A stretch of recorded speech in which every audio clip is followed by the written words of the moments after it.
স্মৃতিসৌধে মুক্তিযুদ্ধে বীর শহীদদের প্রতি শ্রদ্ধা জানিয়েছেন রাষ্ট্রপতি ও প্রধানমন্ত্রী। সাভারে জাতীয় স্মৃতিসৌধে ফুল দিয়ে শ্রদ্ধা জানান তারা। এরপর ধানমন্ডিতে জাতির পিতার প্রতিকৃতিতেও শ্রদ্ধা জ্ঞাপন করেন শেখ হাসিনা। এ সময় আওয়ামী লীগ নেতারা দাবি করেন আসছে নির্বাচনেও ৭১-এর মতো পরাজিত হতে হবে স্বাধীনতা বিরোধী শক্তিকে।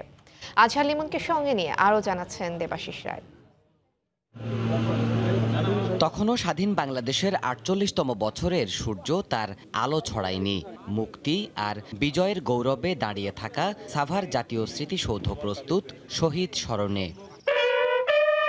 পরাধীনতা আর দাসত্ব মোচন করে যারা বিজয় শব্দটিকে প্রতিষ্ঠা করেছিল, রণাঙ্গনের চিরঞ্জীব সেই বীর সন্তানদের ভোরের প্রথম আলোয় শ্রদ্ধা জানাতে আসেন রাষ্ট্রপতি ও প্রধানমন্ত্রী। স্বাধীনতার অগ্নিমন্ত্রে উজ্জীবিত মহাত্মাদের শ্রদ্ধাবনত জাতির পক্ষে সম্মান জানানো হয় সশস্ত্র বাহিনীর গার্ড অব অনারে। কেন্দ্রীয় নেতাদের নিয়ে দলীয় সভাপতি শেখ হাসিনাও শ্রদ্ধা নিবেদন করেন আওয়ামী লীগের পক্ষ থেকে। পরে লাখো শহীদের প্রতি বিনম্র শ্রদ্ধা আর ভালোবাসা উজাড় করে দিতে স্মৃতিসৌধে ঢল নামে জনতার।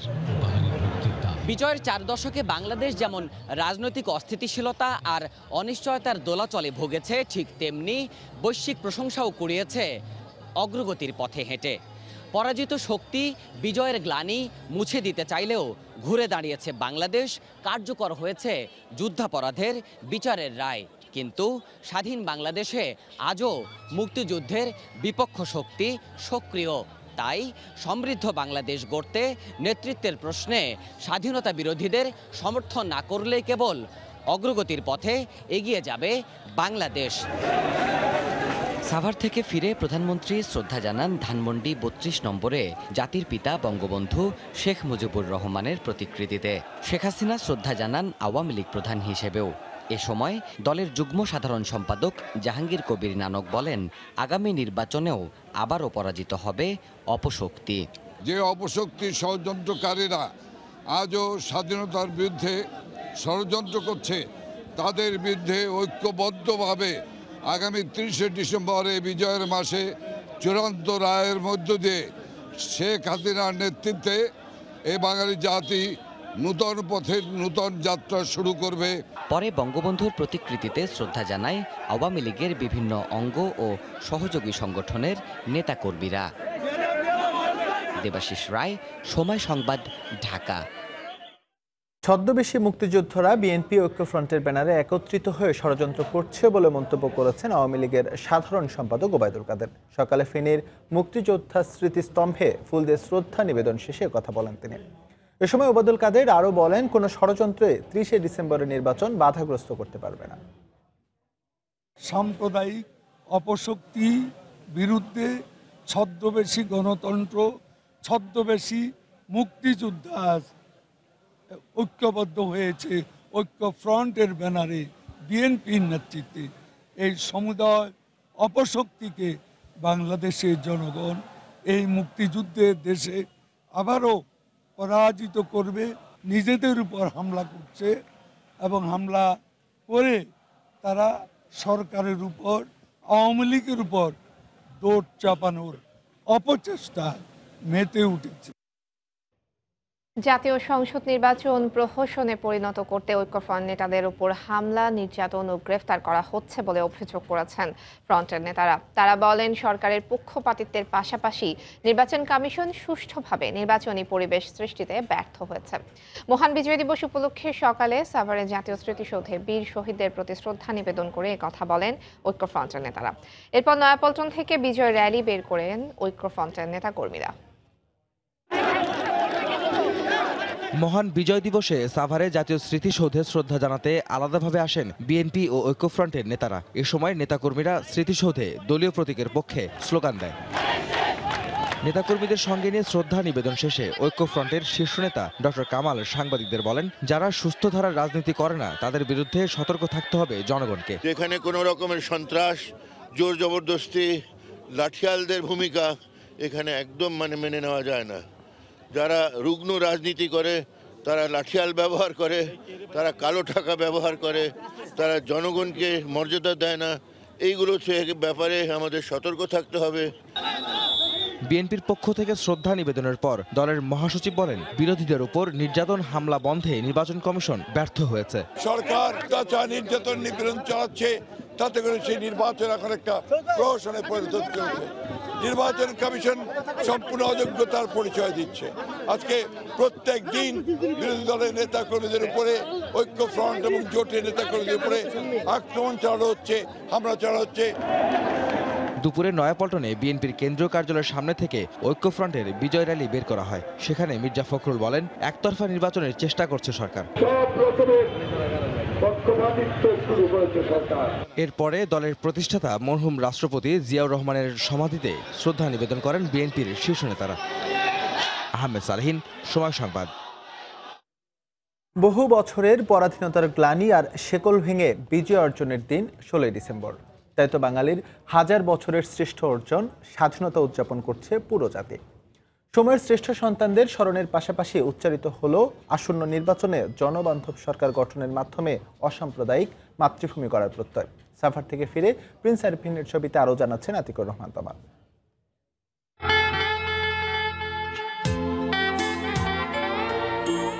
বিজয়ের গান গাইতে ওরা আসবে না সত্যি, কিন্তু 30 লাখ শহীদের রক্তঋণ কি ভুলতে পারে বাংলাদেশ? না, তা সম্ভব নয় বলেই সময়ের শ্রেষ্ঠ সন্তানদের শ্রদ্ধায় মাথা উঁচু করে দাঁড়িয়ে গৌরবের এই সৌধ।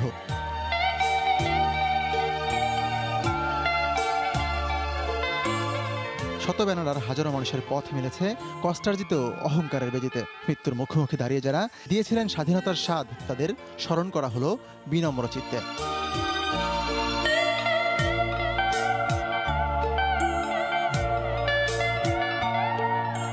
ইতিহাসের পাতা রক্তে রাঙিয়ে 71 যে সংগ্রামে ঝাঁপিয়ে পড়েছিল মুক্তিকামী জনতা, বিজয় অর্জন তার চূড়ান্ত পরিণতি। অনেক মানুষ তাদের প্রাণ দিয়েছে, সেই জন্যই আমরা আজ এই দেশে স্বাধীনভাবে মুক্তভাবে চলতে পারছি। তরুণদের প্রতি আমার বিশেষ অনুরোধ থাকবে, যেন দেশের স্বাধীনতা বিরোধীদের রুখতে ওরা যেন কোনো দ্বিধা না করে।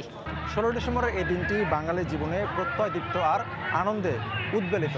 আর কদিন পরই একাদশ জাতীয় সংসদ নির্বাচন। তাই এখানে আসা এমন দিনে হাজারো মানুষ বলেছেন তারা সুষ্ঠু নির্বাচনে এমন সরকার চান যে সরকার উপহার দেবে একটি শতভাগ অসাম্প্রদায়িক মানবিক আর সহিষ্ণু বাংলাদেশ, যে বাংলাদেশের জন্য 71-এ প্রাণ ঝরেছে অকাতরে। আমি একজন শহীদ পরিবারের সদস্য এবং সেই জায়গা থেকে আমি কখনোই চাইবো না বাংলাদেশের রাজনীতিতে এই স্বাধীনতা বিরোধীরা কখনো অংশগ্রহণ করার সুযোগটা পায়।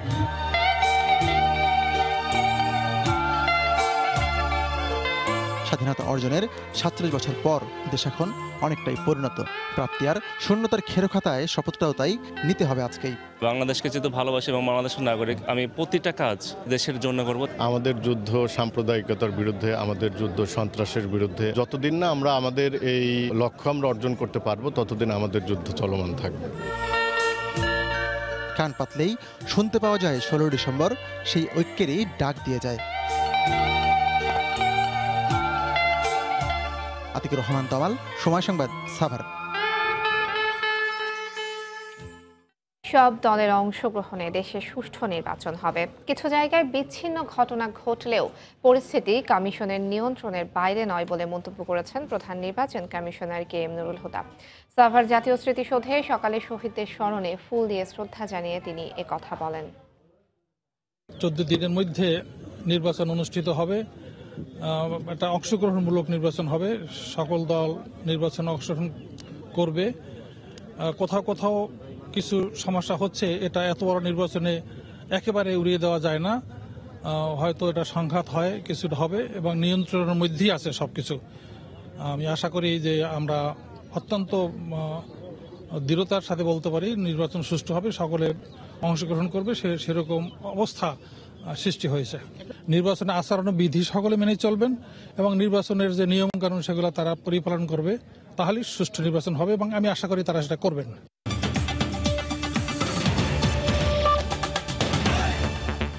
ভিগো ইলেকট্রিক কন্ডুইট পাইপ, থাকুন ভাবনাহীন, হ্যাসেল ফ্রি লাইফ। জাতীয় সংসদ নির্বাচন সামনে রেখে ইশতেহার প্রণয়নের কাজ করছে রাজনৈতিক দলগুলো। ভোটারদের প্রত্যাশা ইশতেহারে উঠে আসবে তাদের দাবি দেওয়া। আজ থাকছে টাঙ্গাইলের সাধারণ মানুষের প্রত্যাশার কথা।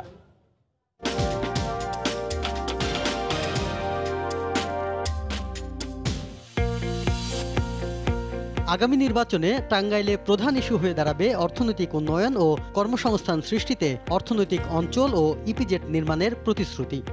কৃষি খাতের উন্নয়ন, নদী ভাঙন রোধে পদক্ষেপ, শিক্ষা ও স্বাস্থ্য খাতের মান উন্নয়নও চাইছেন ভোটাররা। এছাড়াও মাদক ও সন্ত্রাস রোধে পদক্ষেপও গুরুত্ব পাবে ভোটের মাঠে। নির্বাচন সামনে রেখে সারা দেশে সপ্তম দিনের মতো গণসংযোগে নেমেছেন আওয়ামী লীগ সহ মহাজোট প্রার্থীরা। বিজয় দিবসে মুক্তিযুদ্ধের সপক্ষের শক্তিকে আরও জয়ী করতে ভোটারদের কাছে যাচ্ছেন তারা। ক্ষমতাসীন সরকারের উন্নয়নের নানা দিক তুলে ধরছেন ভোটারদের কাছে। উন্নয়নের ধারাবাহিকতা রাখতে আবারও নৌকা প্রতীকে ভোট চান তারা। উৎসবপ্রিয় বাঙালির হৃদয়ে বিরাজ করছে বিজয় দিবসের আনন্দ। একই সঙ্গে থেমে নেই আওয়ামী লীগ সহ মহাজোট প্রার্থীদের গণসংযোগ। সকাল থেকে রাজধানীর বিভিন্ন স্থানে নেতাকর্মীদের নিয়ে গণসংযোগে নামেন প্রার্থীরা। শ্যামপুরে দলীয় নেতাকর্মীদের সঙ্গে নিয়ে নির্বাচনী প্রচারে অংশ নেন ঢাকা ৪ আসনের মহাজোট প্রার্থী সৈয়দ আবু হোসেন বাবলা। মাদক জিরো টলারেন্স করার জন্য আমার সন্তানরা, যুবকরা যাতে ভালোভাবে এখানে কোনো মাদকের কোনো ছোঁয়া না লাগে, সেই জন্য আমি জান দিয়ে জীবন দিয়ে চেষ্টা করব। করাইল বস্তিতে শ্রমিক লীগ সহ মহাজোটের অঙ্গ সংগঠনের নেতাকর্মীদের নিয়ে সাধারণ মানুষের কাছে ভোট চান ঢাকা ১৭ এর আওয়ামী লীগ প্রার্থী আকবর হোসেন পাঠান। নৌকার জোয়ার, এই জোয়ার আটকানো সম্ভব নয়। পৃথিবীর সবচাইতে বড় জোয়ার এবার এদেশে শেখ হাসিনার জোয়ার। রাজধানীর মতো সারা দেশেও জমজমাট প্রচারণায় মহাজোট প্রার্থীরা। দিনাজপুর ২ আসনে গণসংযোগ করেছেন আওয়ামী লীগ প্রার্থী খালিদ মাহমুদ চৌধুরী। এবারের নির্বাচনে সকল এই দেশ বিরোধী শক্তি, বর্ণচলা স্বাধীনতা বিরোধীরা আজকে একত্রিত হয়েছে। আমাদের চিন্তার কোনো অসুবিধা নাই। ভোটারদের খোঁজ খবর নেন ভোলা ১ আসনের আওয়ামী লীগ প্রার্থী তোফায়েল আহমেদ। স্বাধীনতা বিরোধী সাথে যারা আজকে হাত মিলিয়ে ঐক্য করেছে তাদের বিরুদ্ধে যেন স্বাধীনতার চেতনা এবং মূল্যবোধ নিয়ে রুখে দাঁড়ায়। এছাড়াও সারা দেশে নির্বাচনী পোস্টার, ব্যানার আর স্লোগানে নৌকার পক্ষে ভোট চেয়ে প্রচারণা চালান আওয়ামী লীগ ও মহাজোটের প্রার্থীরা। মামুন আব্দুল্লাহ, সময় সংবাদ। এদিকে মহান বিজয় দিবসে শহীদদের স্মৃতিতে শ্রদ্ধা নিবেদন শেষে গণসংযোগে ব্যস্ত সময় কাটাচ্ছেন বিএনপি ঐক্যফ্রন্টের প্রার্থীরা। উন্নয়নের নানা প্রতিশ্রুতি দিয়ে ধানের শীষের বিজয় নিশ্চিতে জনগণের কাছে ভোট প্রার্থনা করেন তারা। ব্যুরো রিপোর্টার ও জেলা প্রতিনিধিদের পাঠানো তথ্য ও ছবিতে রিপোর্ট। সারা দেশে জোরে সোরে চলছে একাদশ সংসদ নির্বাচনের প্রচারণা। মহান বিজয় দিবসে শহীদদের প্রতি শ্রদ্ধা নিবেদন শেষে জনগণের কাছে ভোট চাইছেন প্রার্থীরা। মুক্তিযুদ্ধের চেতনায় দেশ গড়বেন এমন প্রার্থীকেই বেছে নিতে চান ভোটাররা। আমরা যারা ভোটার আছি তারা যেন সুন্দরভাবে ভোট দিতে পারে, ভোট কেন্দ্রে যাইতে পারে। সন্ত্রাস এবং মাদক মুক্ত নগরী যে উপহার দিতে পারবে সেই ধরনের আমরা প্রার্থী সংসদে দেখতে চাই। বিজয় দিবস উপলক্ষে রোববার সকালে চট্টগ্রাম নগরীর নাসিমন ভবন এলাকায় বর্ণাঢ্য র্যালির আয়োজন করে মহানগর বিএনপি। এতে চট্টগ্রামের বিভিন্ন আসনের বিএনপি ও ঐক্যফ্রন্টের প্রার্থী এবং তাদের কর্মী সমর্থকরা অংশ নেন। সব বাধা পেরিয়ে জনগণ ধানের শীষকে বিজয়ী করবে বলে আশা তাদের। এই বিজয়ের মাসে আবার বাংলাদেশের মানুষকে লড়াই করতে হচ্ছে গণতন্ত্রের জন্য, তার ভোটাধিকারের জন্য, তার মালিকানা ফিরে পাওয়ার জন্য, আইনের শাসন ফিরে পাওয়ার জন্য, জীবনের নিরাপত্তা ফিরে পাওয়ার জন্য। খুলনার বউবাজার, লবণচোরা ও চানমারি সহ বিভিন্ন এলাকায় গণসংযোগ করেন বিএনপি প্রার্থী নজরুল ইসলাম মঞ্জু। প্রশাসন ও আওয়ামী লীগ ধানের শীষের প্রচারণায় বাধা দিচ্ছে বলে অভিযোগ করেন তিনি। আমাদের নেতাকর্মীদের গ্রেপ্তার, বাড়িতে বাড়িতে হুমকি, পোস্টার ছিঁড়ে ফেলা, টাঙাতে না দেওয়া, মিছিলে বাধা দেওয়া, এই সব কিছু মিলিয়ে ভোটের সংখ্যা বাড়ছে। বরিশালের সদর এলাকায় বিজয় দিবসের র্যালিতে অংশ নিয়ে আওয়ামী লীগকে একতরফাভাবে আবারও ক্ষমতায় আনতে নির্বাচন কমিশন কাজ করছে বলে অভিযোগ করেন বিএনপি প্রার্থী মুজিবুর রহমান সরোয়ার। সারা দেশে যা ঘটনা ঘটছে তা নির্বাচন কমিশন এখনই সেগুলো তাকে এগুলো হস্তক্ষেপ করা দরকার, নতুবা তিনি সঠিক ভোট করা তার জন্য প্রবলেম হবে। পটুয়াখালীর বঙ্গবন্ধু স্মৃতিস্তম্ভে ফুল দিয়ে মহান স্বাধীনতা যুদ্ধের শহীদদের প্রতি শ্রদ্ধা নিবেদন করেন বিএনপি প্রার্থী আলতাফ হোসেন চৌধুরী। ময়মনসিংহ ৪ আসনের প্রার্থী আবু ওহাব আকন্দ নগরীর রামবাবু রোড, নতুন বাজার, বাউন্ডারি রোড ও মাদ্রাসা কোয়ার্টার এলাকায় গণসংযোগ করেন। এছাড়া দেশের প্রতিটি সংসদীয় আসনে বিএনপি ও ঐক্যফ্রন্ট প্রার্থীরা ধানের শীষের প্রচারণা চালান। তৌফিক মাহমুদ, সময় সংবাদ। নির্বাচনী প্রচারণার আরো খবর জানাতে ঢাকা ১৩ আসনের আদাবর এলাকায় আছেন আমাদের সহকর্মী হিসান জুয়েল এবং ঢাকা ৯ আসনের খিলগাঁও এলাকায় আছেন মাহমুদ রাকিব। আমরা সরাসরি চলে যাব তাদের কাছে। প্রথমে যাচ্ছি জুয়েলের কাছে।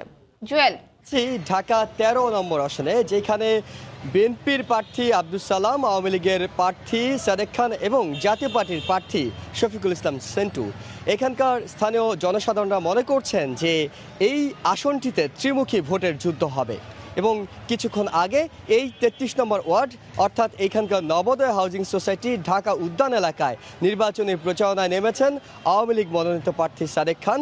তিনি গাড়িবহর নিয়ে তার নির্বাচনী প্রচারণা চালাচ্ছেন এবং গাড়িতে থেকেই তিনি দুপাশে সমবেত যে এখানকার স্থানীয় জনসাধারণরা আছেন, তার দলের নেতাকর্মীরা আছেন, তাদের হাত নাড়ছেন, তাদের বিভিন্ন জায়গায় থেমে থেমে পথসভা করে নির্বাচনী নানা প্রতিশ্রুতি দিচ্ছেন।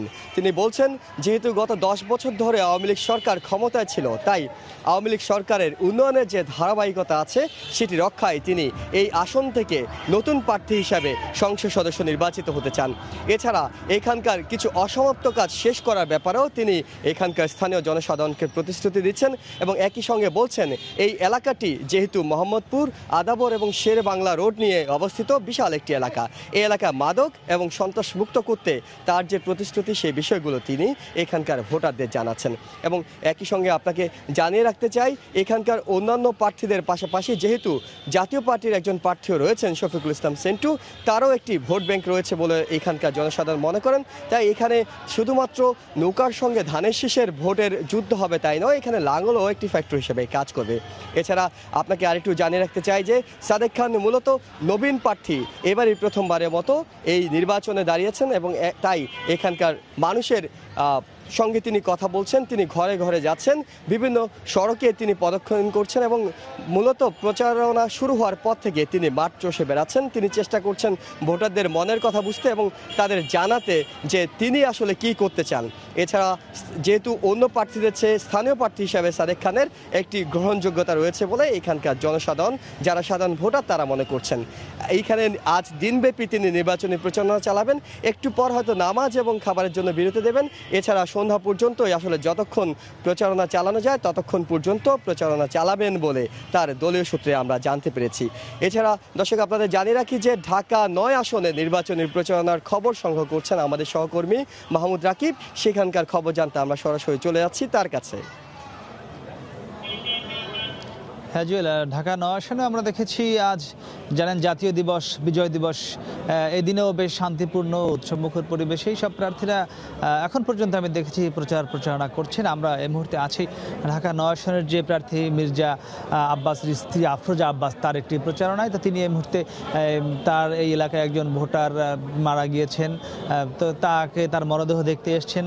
এরপরে আমি যদি একটু জানিয়ে দিই আপনাকে, সকালবেলা বিএনপির একটি জানেন যে বিজয় র্যালি ছিল, সেই র্যালিতে অংশগ্রহণ শেষে আফরোজা আব্বাস মাদারটেক বাসাবো এলাকার বিভিন্ন এলাকায় ঘুরে ঘুরে ভোটারদের দ্বারে দ্বারে গিয়ে ভোট চাইছেন এবং তিনি বলছেন যে গণতন্ত্র মুক্তির জন্য যাতে মানুষ তাকে ভোট দেয় তিনি সে প্রার্থনা করছেন।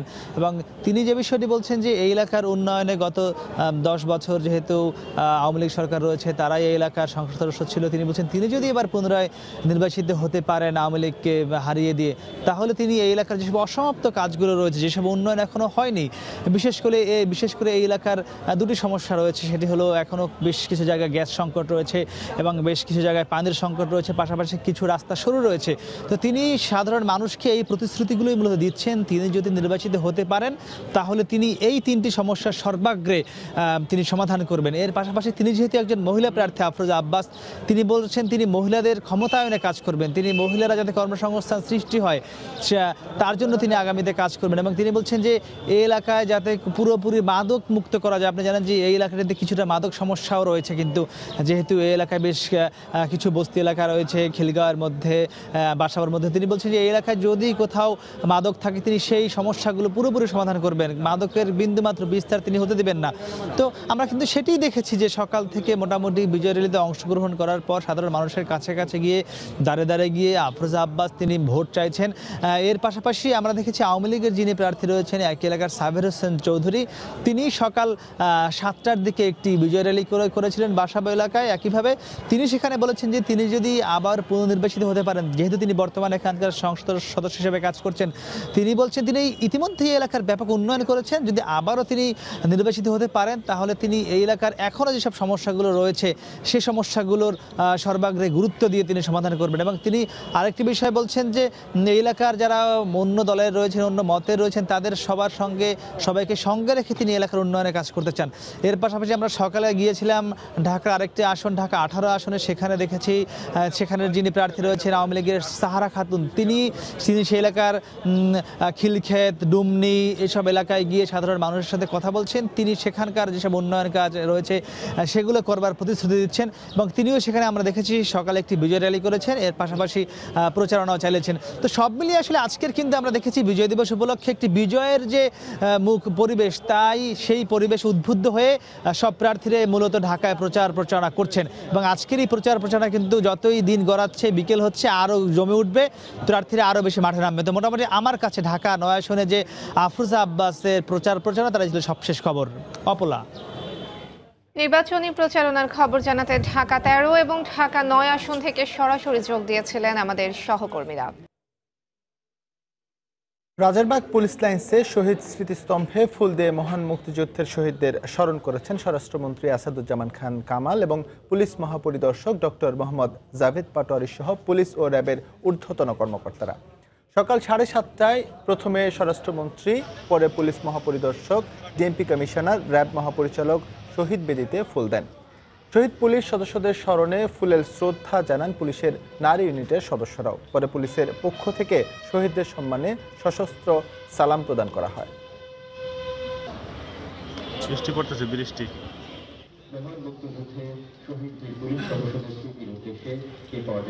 বাংলাদেশ পুলিশ পক্ষ থেকে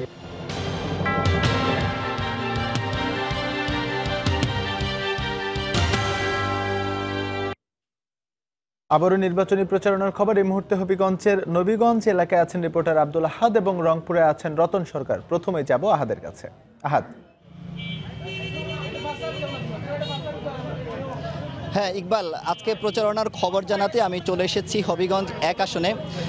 এই আসনে অনেকটা বৈচিত্র্যপূর্ণ আসন বলা যায়, যে এখানে আওয়ামী লীগের সাবেক 2জন এমপির পুত্র, একজন নৌকা প্রতীকে ইলেকশন করছেন, আরেকজন ধানের শীষে ইলেকশন করছেন। আওয়ামী লীগের সাবেক মন্ত্রী যিনি ফরিদ গাজী, তার পুত্র শাহনেওয়াজ মোহাম্মদ মিলাদ গাজী, যিনি মিলাদ গাজী হিসেবে পরিচিত, তিনি নৌকা প্রতীকে এখানে ইলেকশন করছেন এবং আরেকজন হচ্ছেন সাবেক অর্থমন্ত্রী আওয়ামী লীগের শাহ এস.এম. কিবরিয়া, তার পুত্র ধানের শীষে ইলেকশন করছেন। কিছুদিন আগে তিনি ঐক্যফ্রন্টে যোগদান করেছেন এবং এখানে ধানের শীষে ইলেকশন করছেন। এখন আপনারা যেমনটি দেখতে পাচ্ছেন যে মিলাদ গাজী তিনি নবীগঞ্জ উপজেলায় তার দলের নেতাকর্মীদেরকে নিয়ে এখানে প্রচারণা চালাচ্ছেন এবং তিনি বিভিন্ন প্রতিশ্রুতি দিচ্ছেন। জানেন যে এই নবীগঞ্জ উপজেলা হলো একটি গ্যাস সমৃদ্ধ এলাকা এবং দেশের সবচেয়ে বড় যে গ্যাস কূপ, যেটি বিবিয়ানা গ্যাস ফিল্ড, এটিও এই নবীগঞ্জ উপজেলায় অবস্থিত এবং এলাকার মানুষের সবচেয়ে বড় যেটি দাবি, যে এবার যারা সংসদ সদস্য নির্বাচিত হবেন তারা যেন তাদের এই শহরের পাশাপাশি তাদের গ্রামেগঞ্জে গ্যাস পৌঁছে দেন, এটি হচ্ছে তাদের দাবি এবং যারা গ্যাসের প্রতিশ্রুতি দিবেন তাদেরকেই তারা নির্বাচিত করবেন, এমনটি বলছেন এই নবীগঞ্জ উপজেলার মানুষ। এবং এখানে মহাজোটের প্রার্থী এই নৌকার মিলাদ গাজীর পাশাপাশি আরেকজন হচ্ছে এখানে লাঙ্গল প্রতীকেও নির্বাচন করছেন, কিন্তু এখনো পর্যন্ত সাধারণ মানুষ অনেকটা বিভ্রান্তিতে আছে। আমরা কিছুক্ষণ আগে কথা বলেছিলাম যে এখানে সাবেক আওয়ামী লীগের যে 2জন নেতার পুত্র 2 প্রতীকে নির্বাচন করছেন, অনেকে বলতে যাচ্ছেন যিনি ধানের শীষের নির্বাচন করছেন এখানে তার আদর্শ থেকে বিচ্ছিত হয়ে তিনি যে প্রতীকে নিয়ে এসেছেন এটি তারা মেনে নিতে পারছেন না, এমনটি বলেছেন কিছু সাধারণ মানুষ। আবার বিএনপির কিছু মানুষ বলেছেন যে তারা এটিকে পজিটিভভাবে দেখছে এবং তারা তার পক্ষে কাজ করছে, আবার বিএনপির অনেকেই তার পক্ষে কাজ করছে না, এখানে আমরা এসে দেখতে পেয়েছি। কিন্তু মহাজোটেরও অনেকটা দ্বিধাবিভক্ত বলা যায়, যে লাঙ্গলের পক্ষে কিছু মানুষ কাজ করছে, আবার কিছু মানুষ নৌকার পক্ষে কাজ করছে। তবে নৌকা এখনো পর্যন্ত দেখা যাচ্ছে যে শক্তিশালী অবস্থানে আছে এবং এখানে তার পক্ষে আওয়ামী লীগের সর্বস্তরের মানুষ যারা আছেন তারা কাজ করছেন এবং সকল দ্বিধা বিভক্তি ভুলে গিয়ে নৌকার পক্ষে কাজ করছেন। কিন্তু এখনো পর্যন্ত ধানের শীষের যিনি আছেন রেজা কিবরিয়া, তিনি এখনো উপজেলায় এসে কোনো কাজ করেননি, হয়তো তিনি আজকে বা কালকে এসে এখানে কাজ করবেন এমনটি আমরা শুনতে পেয়েছি। এই ছিল নবীগঞ্জের অর্থাৎ হবিগঞ্জ 1 আসনের নির্বাচনের প্রচারণার খবর। আমরা এখন চলে যাচ্ছি রংপুরে, সেখানে আছেন আমাদের সহকর্মী রতন সরকার। ধন্যবাদ। আমরা এখন আছি রংপুর মহানগর এবং জেলা বিএনপি কার্যালয়ের সামনে। এই কার্যালয়ের ভেতরে রংপুর 3 আসনের যিনি প্রার্থী হয়েছেন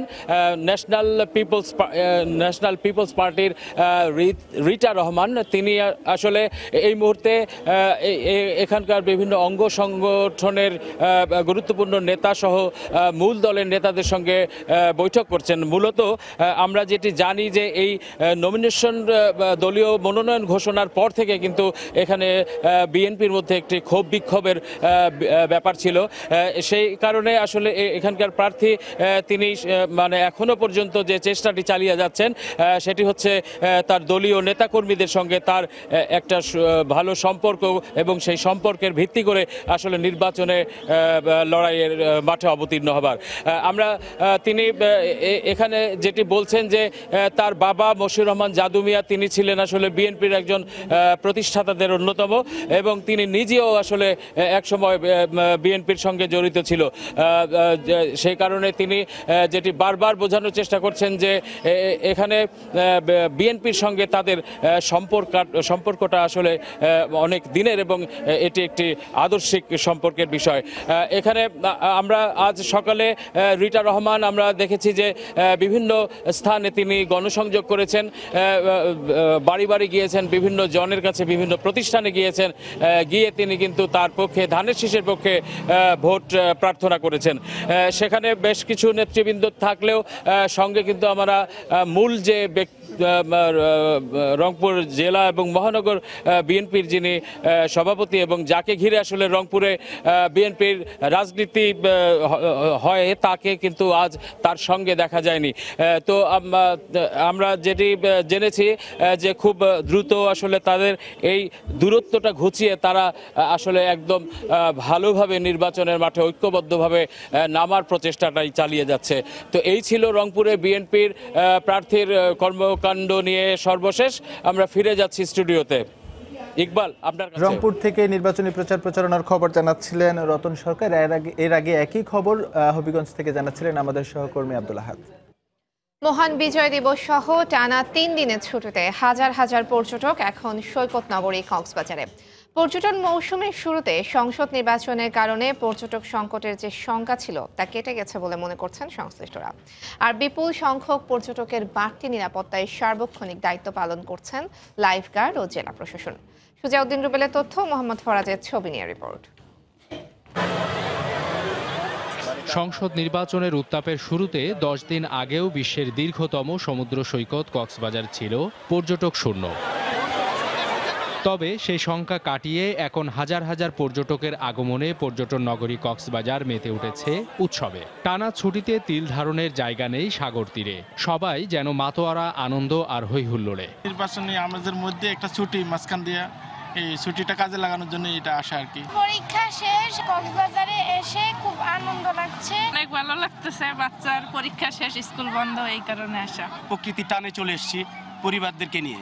জ্যাম জট ব্যস্ততার মাঝে আমরা একটু সময় বের করছি এই ডিসেম্বর মাসে। লাইফগার্ড কর্মকর্তারা যে কোনো ধরনের দুর্ঘটনা এড়াতে পর্যটকদের লাইফগার্ড নির্দেশনা মেনে সৈকতে নামার অনুরোধ জানান। যে কোনো পর্যটক যখনই কক্সবাজার বিচে আসছেন অবশ্যই জেনে নেন যে আপনার লাইফগার্ড সার্ভিসটা কোথায় আছে। আপনার লাইফগার্ড কার্যক্রম শুরু হলে তাদের কাছ থেকে ইনফরমেশন নিয়ে তখনই আপনারা পানিতে নামান। আর জেলা প্রশাসনের পর্যটন সেলের দায়িত্বে থাকা কর্মকর্তা জানান, পর্যটকদের নিরাপত্তায় বাড়তি ব্যবস্থা নেওয়া হয়েছে। আমাদের নিয়মিত যে টহল কিংবা ম্যাজিস্ট্রেটের দায়িত্ব ছিল, এর বাইরে আমরা 4 জন ম্যাজিস্ট্রেটকে অতিরিক্তভাবে এখানে নিয়োগ দেওয়া হয়েছে। তারা সার্বক্ষণিক 4টি পয়েন্টে দায়িত্ব পালন করছে। জেলা প্রশাসন ও হোটেল মালিকদের দেয়া তথ্য মতে টানা ছুটিতে দেশের বিভিন্ন প্রান্ত থেকে কক্সবাজার ভ্রমণে এসেছেন প্রায় 3 লাখ পর্যটক। জেলায় 550 হোটেল, মোটেল, কটেজ ও রিসোর্ট রয়েছে। সময় সংবাদ, কক্সবাজার। সাতক্ষীরা 2 আসনে পরীক্ষামূলক ইভিএমে ভোট গ্রহণকে কেন্দ্র করে ভোটারদের মধ্যে মিশ্র প্রতিক্রিয়া দেখা দিয়েছে। বিপরীতমুখী অবস্থানে রয়েছে বড় 2 দল আওয়ামী লীগ বলছে ইলেকট্রনিক ভোটিং মেশিনে সুষ্ঠু নির্বাচন সম্ভব, আর বিএনপির দাবি ডিজিটাল কারচুপির অংশ এটি। তবে রিটার্নিং কর্মকর্তা বলছেন প্রশিক্ষণ ও ভোটারদের সচেতনতা বৃদ্ধি করতে পারলে ইভিএমে সুষ্ঠু নির্বাচন সম্ভব। সাতক্ষীরা থেকে মমতাজ আহমেদ বাপির পাঠানো তথ্য, ছবি নিয়ে রিপোর্ট। সদর উপজেলার 14টি ইউনিয়ন ও একটি পৌরসভা নিয়ে সাতক্ষীরা 2 আসন। গুরুত্বপূর্ণ এই আসনে ভোট গ্রহণের জন্য প্রথমবারের মতো ইলেকট্রনিক ভোটিং মেশিন বা ইভিএম ব্যবহারের সিদ্ধান্ত নিয়েছে নির্বাচন কমিশন। পূর্ব অভিজ্ঞতা না থাকায় ভোটারদের মধ্যে রয়েছে মিশ্র প্রতিক্রিয়া। ভোট গ্রহণের আগে প্রশিক্ষণের দাবি তাদের। যুগান্তকারী উদ্যোগ এই ইভিএম ভোটিং মেশিন, এবং আমরা তরুণ প্রজন্ম অত্যন্ত উদ্গ্রীব। এই টিভির সাথে যদি মেলে তবে জাল হবে না, যদি না মেলে তখন সেটা জাল হবে। সেই জন্য এই পদ্ধতিটা খুবই ভালো বলে আমি মনে করি। আমরা লেখাপড়া জানি না, মেশিনে কিভাবে ভোট দেবো, ইভিএম কি আমরা বুঝি না, তাহলে আমরা ভোট দেবো কিভাবে? ইভিএমের মাধ্যমে সুষ্ঠু নির্বাচন সম্ভব বলে মনে করে স্থানীয় আওয়ামী লীগ। আর বিএনপির দাবি ডিজিটাল কারচুপি করতেই ইভিএম ব্যবহার করা হচ্ছে। ইভিএমের একটা বক্স থাকে, সেখানে জমা হয়, পরবর্তীতে জানা যাবে যে আমি কাকে ভোট দিলাম। সুতরাং যে সিক্রেসি যে ব্যাপারটা, এটা তো আউট হয়ে যাবে। যখন মানুষ পরিপূর্ণভাবে শিখে যাবে তখন দেখা যাবে তার ইভিএমকে সবাই প্রাধান্য দেবে। জেলা রিটার্নিং কর্মকর্তা বলছেন, উপযুক্ত প্রশিক্ষণ ও ভোটারদের সচেতনতা বাড়ানো গেলে ইভিএম পদ্ধতিতে সুষ্ঠু নির্বাচন উপহার দেয়া যাবে। ইভিএম এর মাধ্যমে খুবই স্বল্প সময় ভোট প্রদান, ভোট গ্রহণ এবং ফলাফল এটি স্বচ্ছভাবে করা সম্ভব হবে। এ আসনে আওয়ামী লীগ, ঐক্যফ্রন্টের পক্ষে জামায়াত নেতা এবং জাতীয় পার্টি প্রার্থী প্রতিদ্বন্দ্বিতা করছেন। মোট ভোটার 3,56,000, এর মধ্যে অর্ধেকের বেশি নারী। সময় সংবাদ, সাতক্ষীরা। বেশিরভাগ নিত্যপণ্যের দাম সহনীয় থাকলেও কমে গেছে বিক্রি। এতে আর্থিকভাবে ক্ষতিগ্রস্ত হচ্ছেন ব্যবসায়ীরা। পাইকাররা বলছেন বিক্রি কমে যাওয়ায় পেঁয়াজ, আদা, রসুন পচে যাচ্ছে। পুঁজি আটকে গেছে চালের আড়তদারদের। নির্বাচনের কারণেই পাইকারি বাজারে এমন মন্দাভাব বিরাজ করছে বলে মনে করছেন ব্যবসায়ীরা। রাজধানীর অন্যান্য পাড়া মহল্লার মতো মোহাম্মদপুর পাইকারি কৃষি মার্কেটেও লেগেছে নির্বাচনী ছোঁয়া। তাই অন্যান্য সময় এই বাজারে কর্মব্যস্ততা থাকলেও এখন অনেকটাই ফাঁকা। পাইকাররা বলছেন নতুন আর পুরনো চালে ভরপুর প্রতিটি গুদাম। টানা কয়েক সপ্তাহ ধরেই প্রতি কেজি মিনিকেট চাল মানভেদে বিক্রি হচ্ছে 42 থেকে 48 টাকায়, আটাশ 36 থেকে 38 টাকা, পাইজাম 34 থেকে 36 টাকা, আর গুটি সন্না বিক্রি হচ্ছে 28 থেকে 30 টাকা কেজি দরে। তারপরও ক্রেতা পাচ্ছেন না তারা। গুটি চাল যেটা মোটা, এগুলো 28 টাকা 29 টাকা এরকম। আর একটা এই যে সন্না 5 নামছে নতুন, এটা 30 টাকা 31 টাকা 32 টাকার ভিতরে এরকম চলতেছে। প্রচুর পরিমাণে মাল আছে, কিন্তু এই মাল কোনো বিক্রিও হচ্ছে না, ঘরও খালি হচ্ছে না। নিত্যপণ্যের মধ্যে দেশি পেঁয়াজ প্রতি কেজি বিক্রি হচ্ছে 20 থেকে 21 টাকায়, ভারতীয় পেঁয়াজ 15 থেকে 16 টাকা, আদা 70 থেকে 72, আর রসুন প্রতি কেজি বিক্রি হচ্ছে 40 থেকে 45 টাকায়। নির্বাচন সামনে, স্কুল ছুটি হয়েছে, ছেলেমেয়েরা দেশের বাড়িতে বেড়াইতে গেছে, মা বাপ নিয়ে গেছে, কিনা বেচা নাই, যার কারণে মনে করেন বাজারও কম। গত সপ্তাহে আমরা দেশি যেটা বেচি 22-21, সেটা আজকে মনে করেন 15, 16, 17 এরকম। দেশি রসুন বলতে আপনার 20 টাকা 25 টাকা। অপরিবর্তিত রয়েছে মসুর, মুগ ও খেসারি সহ বেশিরভাগ ডালের দাম। তবে কমেছে বোতলজাত সয়াবিন তেলের দাম। মসুর ডালের দাম বাড়ে নাই, আগের মতোই আছে। সয়াবিন তেল 80 থেকে 82 টাকা কেজি বিক্রি করতেছি। লিটার তেলের দাম অনেকটাই কম, মোটামুটি গত সপ্তাহের তুলনায় কেজি পার বোতলে হয়তো বা 5 থেকে 10 টাকা কম। মশলার বাজারে প্রতি কেজি জিরা মানভেদে বিক্রি হচ্ছে 350 থেকে 400 টাকায়, এলাচ 1600 থেকে 1800 টাকা, আর কাঠবাদাম বিক্রি হচ্ছে 750 টাকা কেজি দরে। শুভ খান, সময় সংবাদ, ঢাকা।